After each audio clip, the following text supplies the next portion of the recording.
Assalamualaikum warahmatullahi wabarakatuh. Perkenalkan, saya Aisyah Miftahul Iman, mahasiswa S1 Akuntansi tahun 2015. Pada kesempatan kali ini akan mempresentasikan hasil penelitian saya yang berjudul Pengaruh Kinerja Lingkungan dan Pengungkapan Lingkungan terhadap Kinerja Ekonomi pada Perusahaan Manufaktur yang terdaftar di Bursa Efek Indonesia periode 2016 sampai 2018.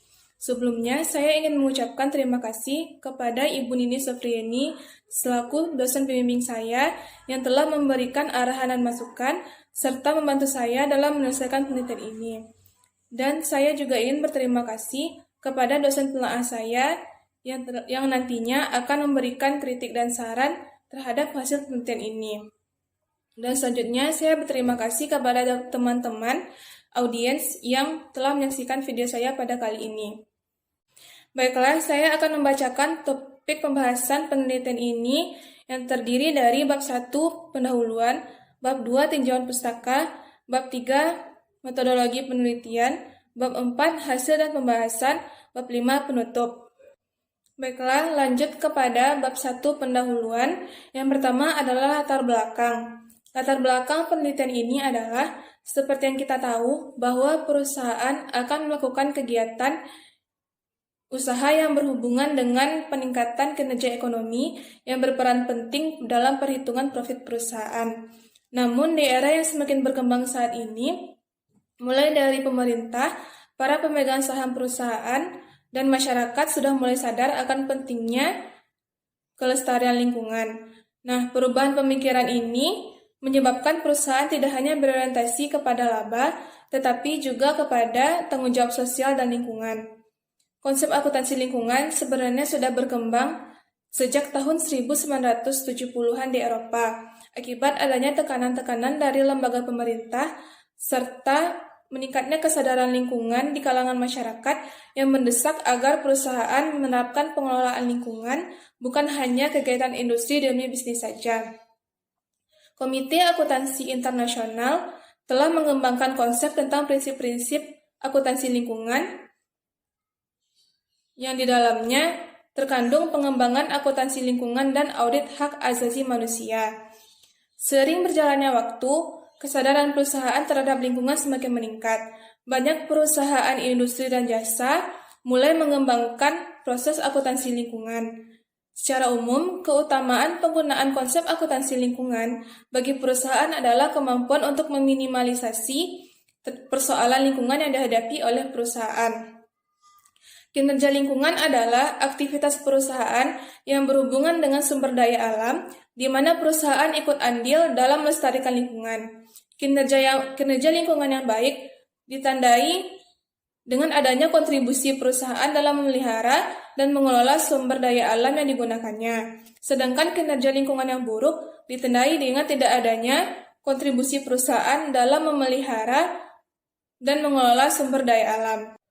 Penyebab timbulnya permasalahan pencemaran lingkungan di Indonesia perlu dikaji secara mendalam agar dapat dilakukan tindakan pencegahan dan perbaikan yang tepat. Usaha dari pihak regulasi untuk melestarikan dan mengembangkan kemampuan lingkungan yang hidup yang serasi, selaras, dan seimbang telah dilakukan dengan menetapkan Undang-Undang Republik Indonesia Nomor 32 Tahun 2009 tentang Perlindungan dan Pengelolaan Lingkungan Hidup. Adalah upaya sistematis yang terpadu yang dilakukan untuk melestarikan fungsi lingkungan hidup dan mencegah terjadinya pencemaran atau kerusakan lingkungan hidup yang meliputi pencemaran, pemanfaatan, pengendalian, pengawasan, dan penegakan hukum. Adanya informasi kinerja lingkungan yang baik dan adanya pengungkapan lingkungan dalam laporan tahunan merupakan salah satu cara perusahaan untuk menunjukkan kinerja yang baik kepada stakeholder. Perusahaan yang bertanggung jawab terhadap pelestarian lingkungan akan mengembangkan citra yang baik dan menjadi salah satu pertimbangan investor dalam mengambil keputusan berinvestasi. Dengan pertimbangan tersebut, maka investor cenderung akan melakukan investasi pada perusahaan yang memiliki kinerja lingkungan yang baik karena investor yakin bahwa hal tersebut dapat diperoleh jika perusahaan telah memiliki kinerja ekonomi yang baik pula. Selanjutnya, rumusan masalah. Berdasarkan latar belakang telah diuraikan sebelumnya, Maka dapat disimpulkan beberapa masalah, yaitu yang pertama, apakah kinerja lingkungan perusahaan manufaktur memiliki pengaruh terhadap kinerja ekonomi? Dua, apakah pengungkapan lingkungan perusahaan manufaktur memiliki pengaruh terhadap kinerja ekonomi? Tiga, apakah kinerja lingkungan dan pengungkapan lingkungan perusahaan manufaktur memiliki pengaruh terhadap kinerja ekonomi? Adapun tujuan penelitian ini berdasarkan rumusan masalah yang telah diuraikan sebelumnya, yaitu yang pertama, mengetahui pengaruh dari kinerja lingkungan perusahaan manufaktur terhadap kinerja ekonomi. Dua, mengetahui pengaruh dari pengungkapan lingkungan perusahaan manufaktur terhadap kinerja ekonomi. Tiga, mengetahui pengaruh kinerja lingkungan dan pengungkapan lingkungan perusahaan manufaktur terhadap kinerja ekonomi. Selanjutnya, manfaat penelitian. Hasil penelitian ini diharapkan memberi manfaat yang pertama bagi penulis. Penelitian ini diharapkan dapat memberikan wawasan baru yang lebih luas dan menambah pengetahuan khususnya mengenai masalah yang telah diteliti. Kedua, bagi entitas bisnis. Penelitian ini diharapkan dapat meningkatkan kesadaran perusahaan akan pentingnya melaksanakan tanggung jawab perusahaan terhadap lingkungannya dan akan mempengaruhi nilai perusahaan serta diharapkan menjadi referensi serta pertimbangan dalam membuat suatu kebijakan oleh manajemen perusahaan berkaitan dengan kinerja lingkungan yang dilakukan serta pengungkapannya pada annual report. Selanjutnya, bagi pengambil kebijakan dan keputusan, diharapkan dengan penelitian ini dapat memberikan masukan tentang kebijakan atau peraturan mengenai pengungkapan tanggung jawab sosial di dalam laporan keuangan perusahaan serta dapat menjadikan sebagai bahan dalam menyusun standar akuntansi lingkungan, sehingga dapat meningkatkan kualitas standar dan peraturan yang telah ditetapkan sebelumnya. Selanjutnya, bagi praktisi, penelitian ini diharapkan dapat menambah pengetahuan masyarakat secara umum dan menjadi referensi bagi penelitian selanjutnya, dan juga sebagai bahan bacaan yang diharapkan akan menambah wawasan bagi yang membacanya. Baiklah, selanjutnya adalah sistematika penulisan, yang terdiri dari bab 1, pendahuluan, membahas latar belakang masalah, rumusan masalah, tujuan penelitian, manfaat penelitian, dan sistematika penulisan. Selanjutnya bab 2, tinjauan pustaka, membahas landasan teori, penelitian terdahulu dan sejenis, kerangka pemikiran dan hipotesis. Selanjutnya bab 3, metode penelitian, menguraikan lisan penelitian, populasi dan sampel, serta metode pengumpulan dan pengolahan data. Selanjutnya, bab 4, hasil penelitian dan pembahasan, menjabarkan hasil penelitian, hasil analisis deskriptif, uji asumsi klasik, regresi berganda, pengujian hipotesis, dan pembahasan pengaruh kinerja lingkungan dan pengungkapan lingkungan terhadap kinerja ekonomi. Selanjutnya, bab 5, penutup, berisi kesimpulan, keterbatasan penelitian, dan saran. Selanjutnya, masuk kepada bab 2, tinjauan pustaka, yaitu yang pertama, landasan teori. Menurut Bahri dan Cahyani tahun 2016, teori legitimasi menyatakan bahwa organisasi adalah bagian dari masyarakat sehingga secara berkesinambungan harus memastikan apakah perusahaan telah beroperasi di dalam norma-norma yang dijunjung tinggi masyarakat dan memastikan bahwa aktivitas mereka atau perusahaan bisa diterima untuk pihak luar perusahaan. Teori legitimasi menganjurkan perusahaan untuk meyakinkan bahwa aktivitas dan kinerja dapat diterima oleh masyarakat. Perusahaan menggunakan laporan tahunan untuk menggambarkan kesan tanggung jawab lingkungan sehingga mereka diterima oleh masyarakat. Legitimasi merupakan sistem pengelolaan perusahaan yang berorientasi pada keberpihakan terhadap masyarakat atau society, pemerintah, individu, dan kelompok masyarakat. Selanjutnya, kinerja ekonomi. Kinerja ekonomi adalah tindakan yang dilakukan secara sadar untuk mencapai suatu target ekonomi yang hendak dicapai. Kinerja ekonomi diungkapkan di dalam laporan keuangan tahunan perusahaan. Pada era perekonomian pasar yang disertai dengan terwujudnya kondisi kinerja ekonomi yang baik, efisien, dan membawa keuntungan besar bagi perusahaan. Tetapi juga perlu disertai adanya perilaku kinerja ekonomi berkualitas etis, yaitu perwujudan tanggung jawab sosial perusahaan secara baik. Amalia dan Wijayanto tahun 2007 menyatakan bahwa kinerja ekonomi adalah kinerja perusahaan yang relatif berubah-ubah dari tahun ke tahun dalam suatu industri sejenis yang ditandai dengan return tahunan perusahaan tersebut. Dalam penelitian ini, ukuran kinerja yang digunakan adalah kinerja saham perusahaan yang diukur dengan return saham. Return merupakan keuntungan yang didapat dari proses investasi yang dapat digunakan untuk memotivasi investor dalam berinvestasi. Juga menggambarkan evaluasi investor tentang kemampuan perusahaan menghasilkan pendapatan di masa depan dibandingkan dengan masa lalu. Selanjutnya, kinerja lingkungan. Kinerja lingkungan menurut Suratno tahun 2012 adalah kinerja perusahaan dalam menciptakan lingkungan yang baik. Menurut Bazovic tahun 2013, green concept atau environmental friendly penting bagi semua jenis usaha, baik perusahaan retail, manufaktur, dan jasa. Pengukuran kinerja lingkungan yang digunakan dalam setiap penelitian biasanya beragam, tergantung pada indikator yang digunakan. Kinerja lingkungan diukur dari prestasi perusahaan dalam mengikuti proper dari Kementerian Lingkungan Hidup atau KLH agar mendorong penataan perusahaan dalam pengelolaan lingkungan hidup melalui instrumen informasi. Proper merupakan program unggulan Kementerian Lingkungan Hidup yang berupa kegiatan pengawasan dan pemberian insentif atau diinsentif kepada penanggung jawab usaha atau kegiatan. Pemberian penghargaan Proper bertujuan mendorong perusahaan untuk taat terhadap peraturan lingkungan hidup dan mencapai keunggulan lingkungan melalui integrasi prinsip-prinsip pembangunan berkelanjutan dalam proses produksi dan jasa. Penerapan sistem manajemen lingkungan, efisiensi energi, konservasi sumber daya, dan pelaksanaan bisnis yang beretika serta bertanggung jawab terhadap masyarakat melalui program pengembangan masyarakat. Para pemangku kepentingan akan memberikan apresiasi kepada perusahaan yang berperingkat baik dan memberikan tekanan atau dorongan kepada perusahaan yang belum berperingkat baik. Peringkat Proper dikategorikan di dalam 5 warna dan masing-masing diberikan skor dari yang terbaik sampai yang terburuk, yaitu yang sebagai berikut. Yang pertama, warna emas, yaitu maksudnya adalah telah secara konsisten menunjukkan keunggulan lingkungan dalam proses produksinya dan akan diberikan skor 5.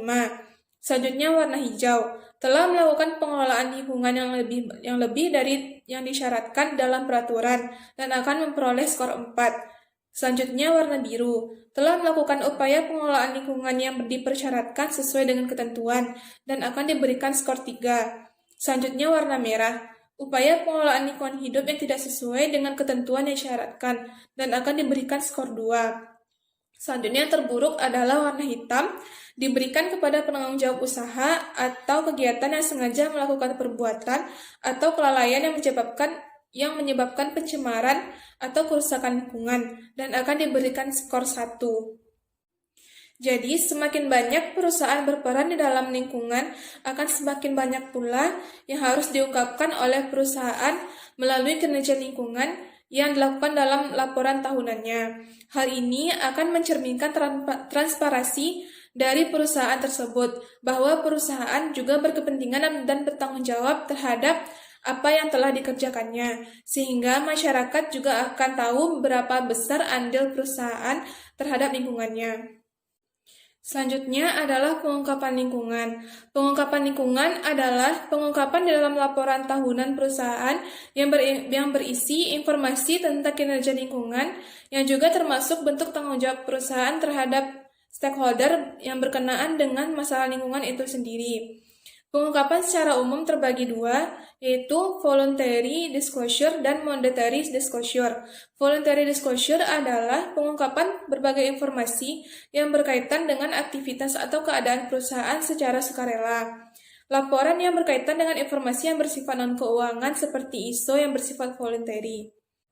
ISO adalah Badan Penetapan Standar Internasional yang terdiri dari wakil-wakil dari Badan Standarisasi Nasional setiap negara.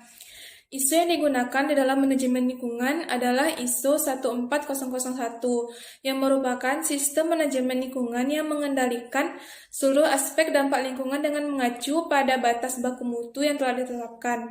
Dicapai dengan selalu melakukan perbaikan terus-menerus yang termonitor dan terukur, yang melibatkan seluruh pelaku internal maupun eksternal perusahaan. Pengkajian kinerja lingkungan didasarkan pada kebijakan lingkungan, sasaran lingkungan, dan target lingkungan. Standar ISO 14001 merupakan dokumen Spesifikasi sistem manajemen lingkungan.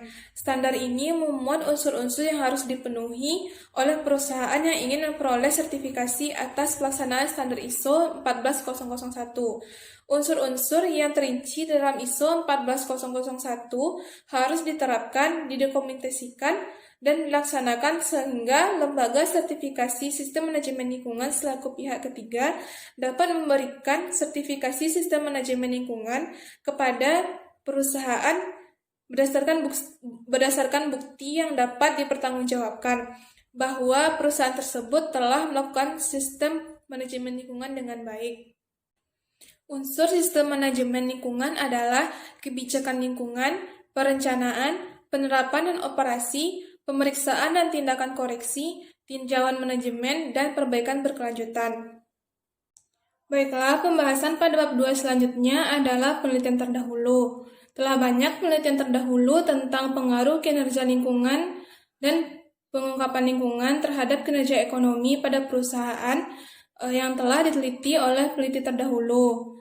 Dan salah satunya adalah penelitian dari Felicia Novita Irianto dan kawan-kawan pada tahun 2014, Rezin Andayani pada tahun 2015, Septiadi Maulidina pada tahun 2018, dan Daniel TH Manurung dan kawan-kawan pada tahun 2019. Hasil penelitian ini menunjukkan bahwa kinerja lingkungan dan pengungkapan lingkungan memiliki pengaruh signifikan terhadap kinerja ekonomi. Namun, hasil penelitian ini berbeda dengan penelitian yang telah dilakukan oleh Septi Rezi pada tahun 2017 dan Nadia Rusmigina Seminar pada tahun 2018. Hasil penelitian didapatkan bahwa kinerja lingkungan dan pengungkapan lingkungan tidak memiliki pengaruh yang signifikan terhadap kinerja ekonomi. Dan karena perbedaan hasil penelitian inilah, penulis tertarik untuk meneliti kembali penelitian ini. Selanjutnya adalah kerangka pikir. Terdapat dua variabel independen dalam penelitian ini, yaitu kinerja lingkungan dan pengungkapan lingkungan, yang nantinya apakah mempengaruhi variabel dependen, yaitu kinerja ekonomi. Dari kerangka pemikiran tersebut, terdapat perumusan hipotesis, yaitu sebagai berikut. Hipotesis pertama, kinerja lingkungan berpengaruh signifikan terhadap kinerja ekonomi. Hipotesis kedua, pengungkapan lingkungan berpengaruh signifikan terhadap kinerja ekonomi. Selanjutnya, bab 3, metodologi penelitian. Yang pertama adalah desain penelitian. Penelitian ini adalah jenis penelitian analisis deskriptif kuantitatif. Menurut Sugiono tahun 2013, penelitian kuantitatif adalah penelitian dengan memperoleh data yang berbentuk angka atau data kualitatif yang diangkakan. Penelitian deskriptif adalah penelitian yang dilakukan untuk mengetahui nilai variabel mandiri, baik satu variabel atau lebih atau independen, tanpa membuat perbandingan atau menghubungkan dengan variabel yang lainnya. Penelitian ini menggunakan metode purposive sampling, di mana pengambilan data dalam penelitian ini terdapat beberapa kriteria yang harus dipenuhi sebagai tujuan agar penelitian ini lebih representatif. Kriteria yang digunakan adalah yang pertama, perusahaan manufaktur yang terdaftar di Bursa Efek Indonesia yang menerbitkan laporan tahunan pada periode tahun 2016 sampai 2018. Selanjutnya, perusahaan manufaktur yang telah memperoleh peringkat proper pada tahun 2016 sampai 2018 dan mendapatkan sertifikat ISO 14001. Selanjutnya, perusahaan menerbitkan laporan keberlanjutan dan laporan tahunan selama periode 2016 sampai dengan 2018. Selanjutnya, perusahaan menerbitkan laporan keberlanjutan atau laporan tahunan dengan menggunakan mata uang rupiah atau mata uang Indonesia. Selanjutnya adalah jenis data dan sumber data. Data yang digunakan dalam penelitian ini adalah data sekunder. Data sekunder adalah data yang tidak didapatkan secara langsung oleh peneliti, tetapi diperoleh dari pihak lain. Dalam penelitian ini, data sekunder diperoleh dari data perusahaan manufaktur yang go public pada tahun 2016 sampai 2018 yang diperoleh dari Bursa Efek Indonesia. Data mengenai kinerja lingkungan, yaitu peringkat proper yang diperoleh dari database Kementerian Lingkungan Hidup, dan mengenai pengungkapan lingkungan diperoleh dari laporan tahunan perusahaan.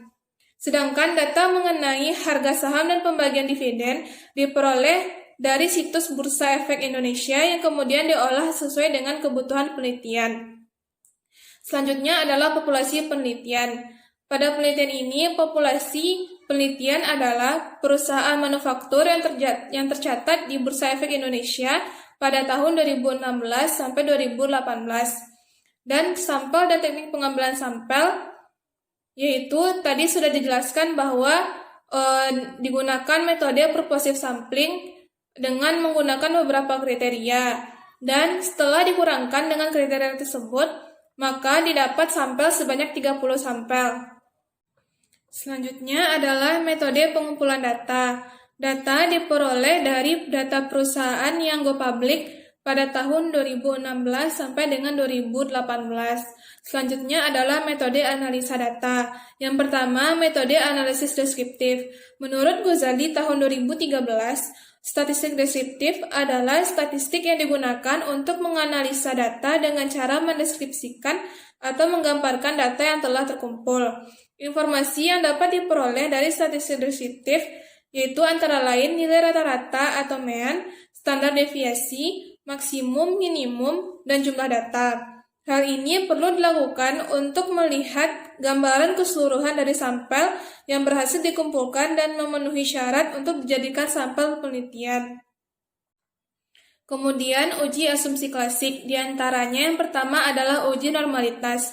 Uji normalitas data bertujuan untuk menguji apakah dalam model regresi variabel dependen dan variabel independen keduanya mempunyai distribusi normal atau tidak. Untuk menguji normalitas data dapat dihitung dengan uji Kolmogorov-Smirnov test. Ketentuannya adalah jika nilai Asinsing lebih besar dari 0,05, maka data terdistribusi dengan normal. Selanjutnya, uji multikolinearitas.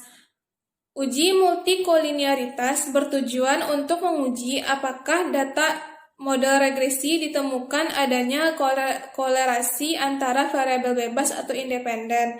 Model regresi yang baik seharusnya tidak terjadi korelasi di antara variabel bebasnya. Dengan menggunakan nilai tolerans, nilai yang terbentuk harus di atas 10%. Dengan menggunakan VIF, nilai yang terbentuk harus kurang dari 10. Bila tidak, maka akan terjadi multikolinearitas dan model regresi tidak layak untuk digunakan.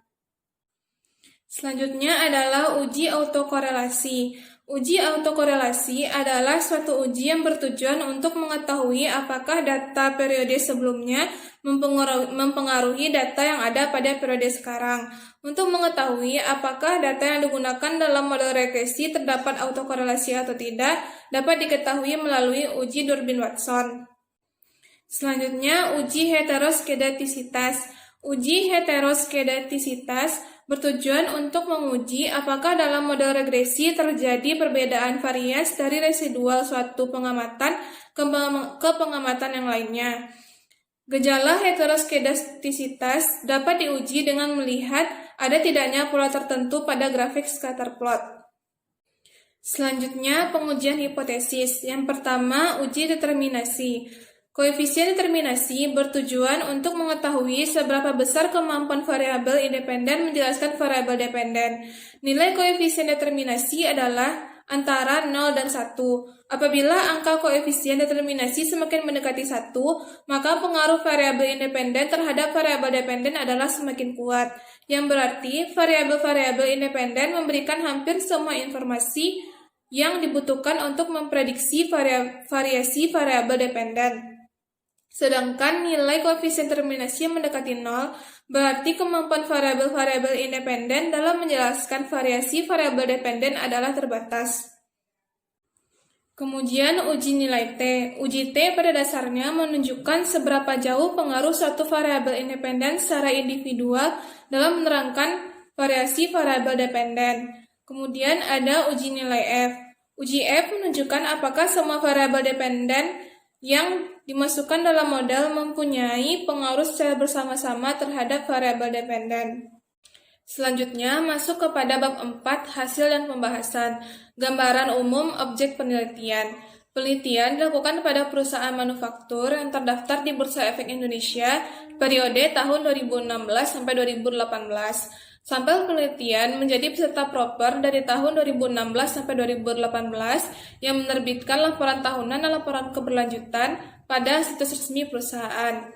Metode pengambilan sampel adalah dengan metode purposive sampling, yaitu dengan menggunakan beberapa kriteria yang harus dipenuhi. Perusahaan manufaktur yang terdaftar di Bursa Efek Indonesia dari tahun 2016 sampai 2018 adalah sebanyak 162 perusahaan. Dan setelah dilakukan pengurangan kriteria, maka terdapat sampel yang didapatkan adalah 10 perusahaan dengan total sampel yaitu 30 sampel. Selanjutnya, analisis deskriptif. Hasil analisis deskriptif yang tercantum pada tabel menunjukkan bahwa jumlah sampel penelitian sebanyak 30 sampel. Variabel kinerja lingkungan menunjukkan bahwa rata-rata sampel memiliki nilai sebesar 3,40 dengan standar deviasi sebesar 0,675. Pada pengungkapan lingkungan, rata-rata pengungkapan oleh perusahaan di Indonesia sudah cukup, yaitu sebesar 36,7%. Dari total pengungkapan sebanyak 17 item dengan standar deviasi sebesar 0,124. Variabel dependen yang digunakan adalah kinerja ekonomi. Pada tabel dapat dilihat bahwa nilai rata-rata kinerja ekonomi sebesar 0,234. Dengan standar deviasi sebesar 0,420, kinerja ekonomi memiliki nilai maksimum sebesar 0,764 dan nilai minimum sebesar minus 0,985. Selanjutnya masuk kepada uji asumsi klasik. Yang pertama, uji normalitas grafik. Dapat dilihat pada grafik di slide, data terdistribusi normal. Hal ini dapat dilihat dari titik-titik yang menyebar mengikuti garis diagonal, serta penyebarannya dekat dengan garis diagonal. Dengan demikian, dapat dikatakan bahwa penyebaran data normal atau memenuhi asumsi klasik. Selanjutnya, uji normalitas juga dapat ditentukan dengan uji pada Kolmogorov-Smirnov. Selanjutnya, uji normalitas dengan uji Kolmogorov-Smirnov. Dapat dilihat pada tabel di slide menunjukkan bahwa nilai asumsi sebesar 0,127, artinya di mana nilai 0,127 tersebut lebih besar dari 0,05. Dengan demikian dapat disimpulkan bahwa data-data yang digunakan untuk penelitian terdistribusi secara normal dan memenuhi syarat normalitas. Selanjutnya, uji multikolinearitas. Uji ini bertujuan untuk menguji apakah pada model regresi ditemukan adanya korelasi antar variabel bebas.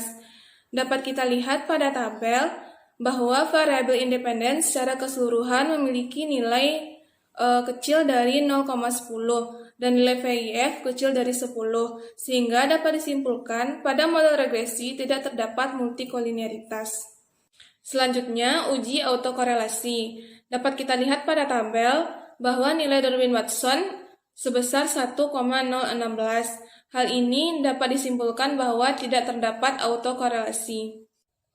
Selanjutnya, uji heteroskedastisitas.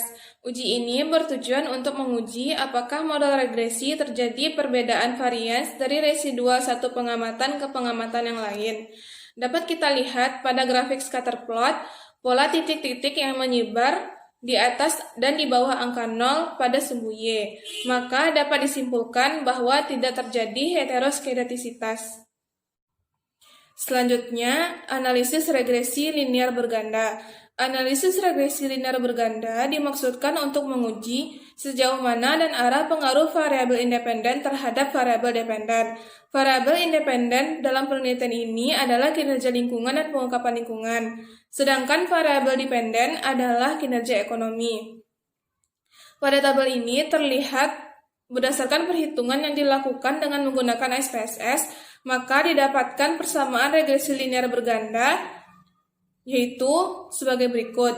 Y sama dengan 0,360 kurang 0,008 X1 kurang 0,266 X2.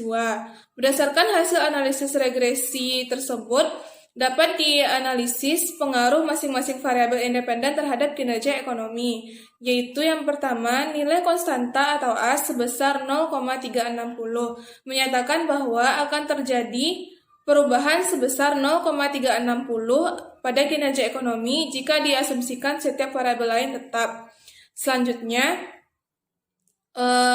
nilai koefisien X1 sebesar min 0,008. Hal ini berarti apabila kinerja lingkungan meningkat satu satuan, maka kinerja ekonomi akan menurun sebesar 0,008 satuan dengan asumsi variabel lain tetap.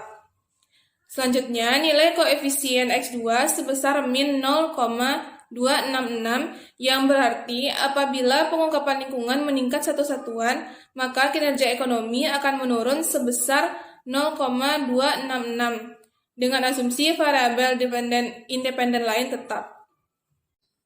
Baiklah, selanjutnya masuk kepada uji hipotesis. Yang pertama, uji koefisien determinasi. Koefisien determinasi digunakan untuk mengukur seberapa jauh kemampuan model yang digunakan dalam penelitian dalam menerangkan variabel dependen. Pada tabel dapat dilihat bahwa nilai adjusted R-square adalah sebesar 0,067. Hal ini menunjukkan bahwa variabel kinerja ekonomi dapat dijelaskan oleh variabel kinerja lingkungan dan pengungkapan lingkungan sebesar 6,7%, sedangkan sisanya dijelaskan oleh faktor-faktor lain yang tidak dimasukkan dalam penelitian ini.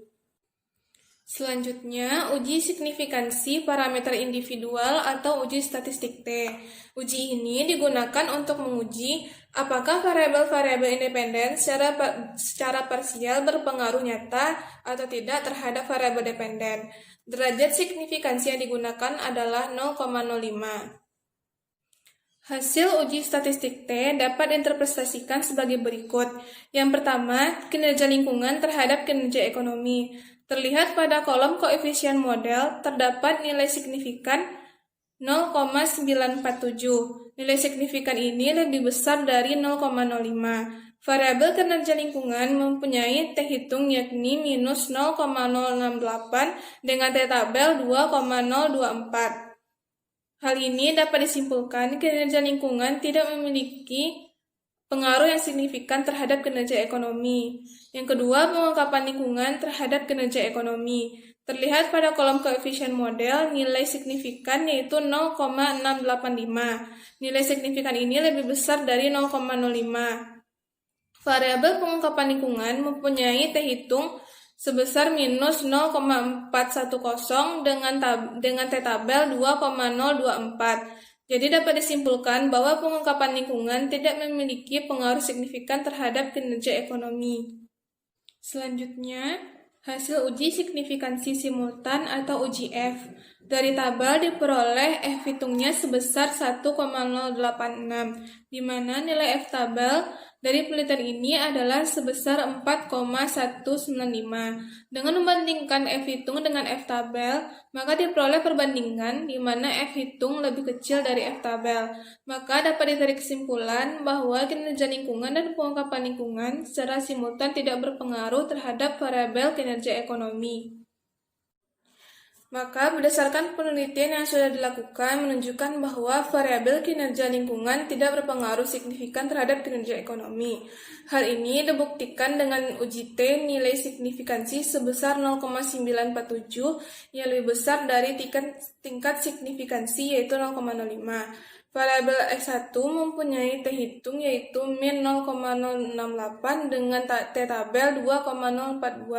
Jadi T hitung lebih kecil daripada T tabel, sehingga dapat disimpulkan bahwa variabel kinerja lingkungan tidak memiliki kontribusi terhadap kinerja ekonomi.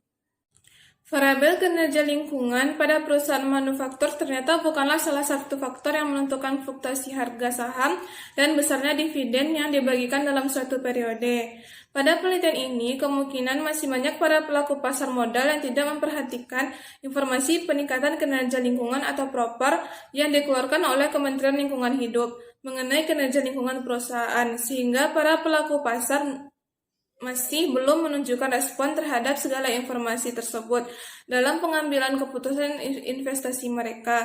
Hal tersebut mengakibatkan tidak adanya hubungan yang signifikan antara kinerja lingkungan dengan kinerja ekonomi. Hasil pengujian penelitian ini tidak sejalan dengan penelitian terdahulu dari Nuraini tahun 2010 yang menemukan hubungan yang signifikan antara kinerja lingkungan dan dan kinerja ekonomi. Namun, hasil ini konsisten dengan penelitian terdahulu yang dilakukan oleh Susi tahun 2005, Amalia dan Wijayanto tahun 2007, dan Septirezi pada tahun 2017, yang menemukan bahwa tidak adanya pengaruh yang signifikan di antara kinerja lingkungan terhadap kinerja ekonomi. Selanjutnya, variabel pengungkapan lingkungan tidak berpengaruh signifikan terhadap kinerja ekonomi. Hal ini dibuktikan dengan nilai signifikansi sebesar 0,685, lebih besar dari tingkat signifikansi yaitu 0,05. Variabel pengungkapan lingkungan mempunyai T hitung yaitu min 0,410 dengan T tabel 2,042. Jadi T hitung lebih kecil daripada T tabel, sehingga dapat disimpulkan bahwa variabel pengungkapan lingkungan tidak memiliki kontribusi terhadap kinerja ekonomi. Variabel pengungkapan lingkungan tidak menentukan tingginya kinerja ekonomi perusahaan manufaktur, dikarenakan perusahaan belum sepenuhnya mengungkapkan informasi-informasi yang berkaitan dengan lingkungan sebagaimana yang telah ditetapkan di dalam ISO 14001, sehingga mengakibatkan tidak adanya pengaruh yang signifikan antara pengungkapan lingkungan dan kinerja ekonomi. Hal ini terjadi karena ekonomi suatu perusahaan tidak dilihat melalui pengungkapan yang dilakukan oleh perusahaan. Dengan hanya melihat return saham tahunan perusahaan, para investor akan merespon bahwa jika return perusahaan tinggi, maka apa yang dihasilkan juga lebih menguntungkan bagi investasinya. Hasil pengujian penelitian atas hipotesis kedua tidak mendukung teman peneliti terdahulu Saputra 2016 yang menemukan hubungan positif signifikan antara pengungkapan lingkungan dengan kinerja ekonomi. Namun hasil penelitian ini sejalan dengan penelitian yang dilakukan oleh Amalia dan Wijayanto tahun 2007 dan Septirezi tahun 2017 yang menyatakan tidak adanya pengaruh yang signifikan antara pengungkapan lingkungan terhadap kinerja ekonomi. Selanjutnya, pengaruh kinerja lingkungan dan pengungkapan lingkungan terhadap kinerja ekonomi. Secara simultan, kinerja lingkungan dan pengungkapan lingkungan tidak memiliki pengaruh yang signifikan terhadap kinerja ekonomi, karena nilai signifikansi F sebesar 0,917 lebih besar dari tingkat signifikansi yaitu 0,05. F hitung lebih kecil daripada F tabel, yaitu nilainya 0,087 lebih kecil daripada 4,195. Hasil pengujian secara parsial diketahui bahwa variabel kinerja lingkungan dan pengungkapan lingkungan tidak memiliki pengaruh yang signifikan terhadap kinerja ekonomi. Hal ini juga didukung oleh nilai adjusted R-square, yaitu sebesar 0,067, yang artinya bahwa kedua variabel independen tersebut hanya dapat menjelaskan variabel dependen sebesar 6,7%, sedangkan sisanya dijelaskan oleh variabel lain yang tidak diteliti pada penelitian ini. Hasil penelitian ini sejalan dengan hasil penelitian dari Wibisono tahun 2011 dan penelitian Septirezi pada tahun 2017 yang menyatakan bahwa secara simultan tidak terdapat pengaruh yang signifikan antara kinerja lingkungan dan pengungkapan lingkungan terhadap kinerja ekonomi. Baiklah, masuk kepada bab 5 penutup. Yang pertama adalah kesimpulan. Berdasarkan hasil penelitian yang telah dilakukan mengenai pengaruh kinerja lingkungan dan pengungkapan lingkungan terhadap kinerja ekonomi pada perusahaan manufaktur yang terdaftar di Bursa Efek Indonesia, maka dapat diambil kesimpulan bahwa kinerja lingkungan dan pengungkapan lingkungan tidak memiliki pengaruh yang signifikan dan berarah positif terhadap kinerja ekonomi.